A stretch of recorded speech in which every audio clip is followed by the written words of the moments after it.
welcome back to our own channel. Today we are going to derive the relationship between enthalpy and internal energy. We will first understand what is enthalpy and internal energy. If you know about these two, then you can skip on to the derivation part. So बच्चों internal energy से start करते हैं.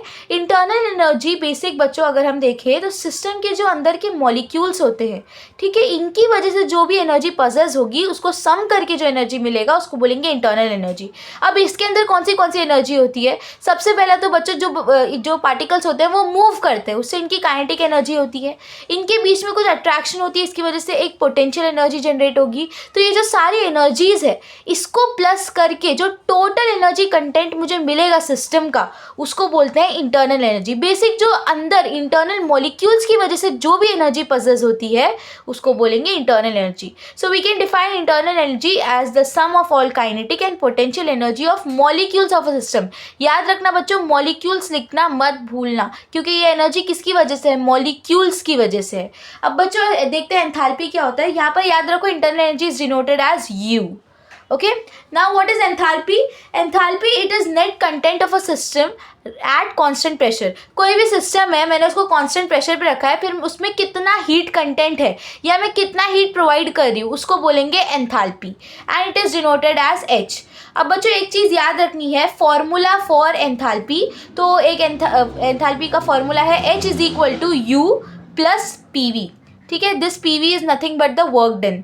Okay, आपको याद रखना enthalpy is the net content of system at constant pressure and net heat content. Okay, remember this, net heat content of system, it is denoted as H and formula is H is equal to U plus PV.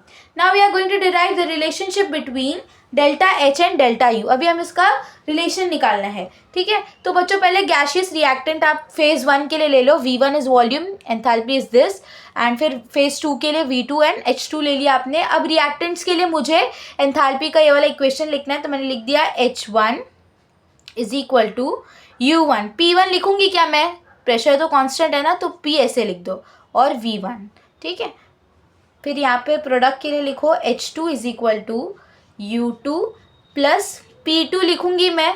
नहीं, P2 नहीं लिख सकती क्योंकि pressure तो तुम्हारा constant है ना. अभी आ जाएगा यहाँ पर PV2.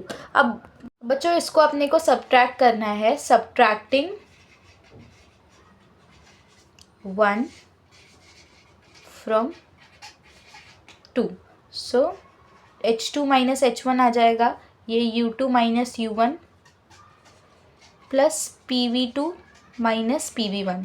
अब बच्चों H2 माइनस H1 की जगह पर मैं लिख सकती हूँ delta H, U2 minus U1 की जगह पर डेल्टा U, और P को यहाँ पर आप कांस्टेंट ले लोगे, बचेगा क्या? V2 minus V1. ओके, अब वापस से आ जाओ, delta H is equal to delta U plus P, और इसकी जगह पर लिखोगे डेल्टा V. ओके, अब बच्चों मुझे आइडियल गैस इक्वेशन पता है, यहाँ पर आप 3 ले लो इसको. आइडियल गैस इक्वेशन क्या होता है? PV is equal to NRT. ठीक है, अगर मुझे इसको P डेल्टा V लिखना है तो ये हो जाएगा डेल्टा NG/RT. अब बोलोगे ये डेल्टा NG क्या है? So it is the difference. N क्या रिप्रेजेंट करता है बच्चों? याद करो, number of moles, right? Number of moles of gaseous product and reactant. ठीक है, आपका जो डेल्टा NG है it is basically N2 minus N1.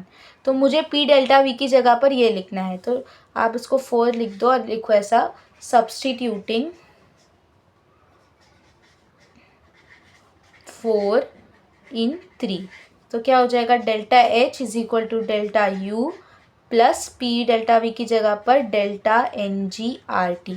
और ये आपको मिल गया relationship between enthalpy and the internal energy. अगर आपको चाहिए एक तो ये फॉर्मूला भी आप यूज़ कर सकते हो, and you can also shift the internal energy over here, so you will get the equation as this. Both you can use. तो यहाँ पर हमने डिराइव कर लिया है. Thank you.